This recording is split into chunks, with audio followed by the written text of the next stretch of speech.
Welcome to another motivational interview. I'm Wayne Kelly.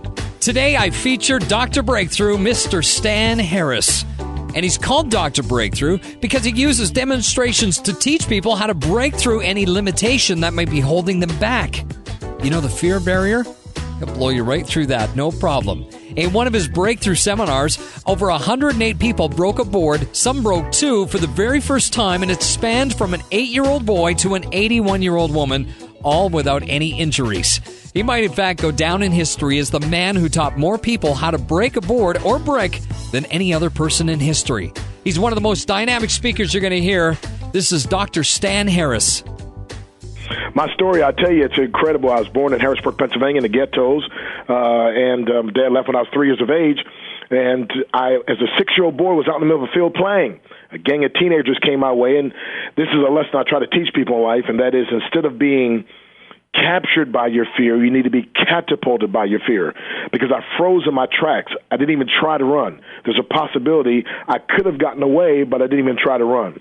Well, they grabbed me, they beat me up, threw me out in the middle of a field, stomped all over me. And again, I was just a 6-year-old boy. It never dawned on me why it would take a group of teenagers just to beat up one 6-year-old boy. But then one day it dawned on me, maybe they knew one day I was going to be a bad boy. They had to get me while they could, see. But anyway, beat me up, threw me out in the middle of the field, poured a great big old bucket of tar all over my face, all over my body, and they threw a bunch of feathers on me, and they left me there. Now, I'm thankful that the tar wasn't hot, but it was thick. I almost suffocated. Somebody rushed me to the hospital, got me taken care of. But I always wanted to learn how to protect myself because of that. And my mother wanted a free month of karate lessons. I went with her, and they were kicking and chopping and hollering and screaming. I thought, man, this is it. So my mama stayed in and got what we call too good because one day her and her boyfriend got in a fight, and my mama knocked this guy out cold with a side kick to the throat and the side of the neck.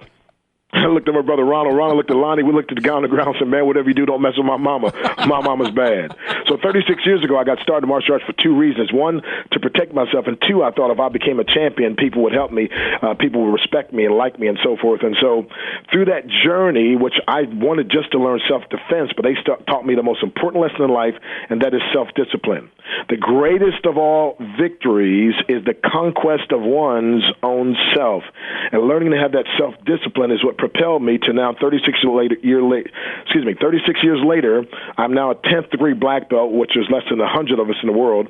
I've been voted into the Black Belt Hall of Fame as well as the Motivational Speakers Hall of Fame. And I've been in all 50 states, 20 foreign countries, been over 2 million miles traveling, teaching people my breakthrough technology, and that is how to break through to the next level. Fact of the matter, I distance myself. I'm no longer a motivational speaker per se, but a breakthrough speaker. They say, what's a breakthrough speaker? One who uses motivation, inspiration, education, and entertainment to accelerate your breakthrough to the next level. It's kind of like a rocket ship. When a rocket ship takes off, until it gets to a place called escape velocity, right before it gets to that place, that rocket ship begins to shake and it almost breaks to pieces. But then it breaks through that escape velocity, and now it's going 25,000 miles per hour. There's 1 million pounds of fuel. 95% of that fuel is used just from liftoff to escape velocity.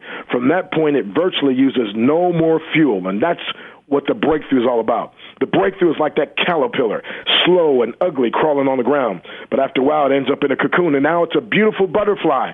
And that's exactly what I teach people, how to break through. And I usually give people points of a breakthrough. We won't have too much time, but I'll just tease them with a few, if that's okay with you. You better believe it. Number one, it takes faith. If you want to have a breakthrough, if you want to break through to your next level, and by the way, my definition of a breakthrough is exploding through barriers that at one time seem insurmountable unto you. It's to be able to, most people in life, whether it's in their finances, they need a breakthrough, or maybe in their relationships, they need a breakthrough, or their spiritual life, they need a breakthrough, their business life. But we all get to points in our lives when we need a breakthrough. It's kind of like a combination lock, and you've got 3 numbers. You need just one more. And when you get that one more, that's that breakthrough that you've been looking for.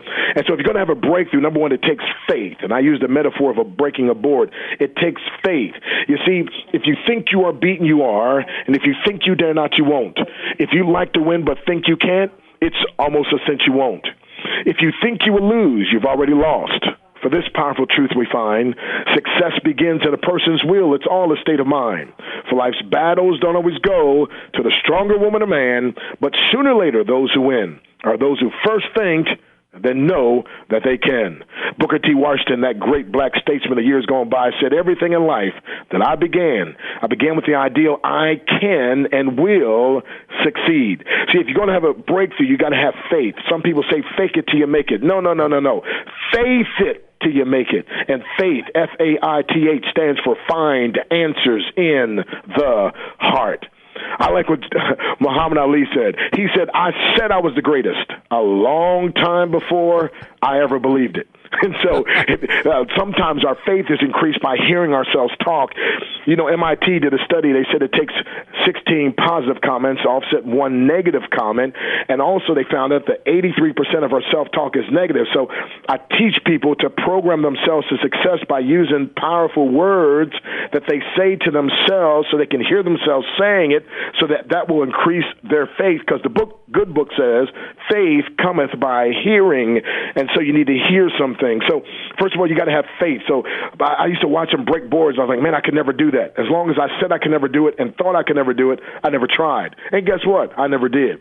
And as long as you think you will never have a breakthrough, as long as you think where you are in your life is where you have to stay, that's where you'll stay. But I'm telling you, you can have a breakthrough. And by the way, you need this breakthrough mentality, and that is this.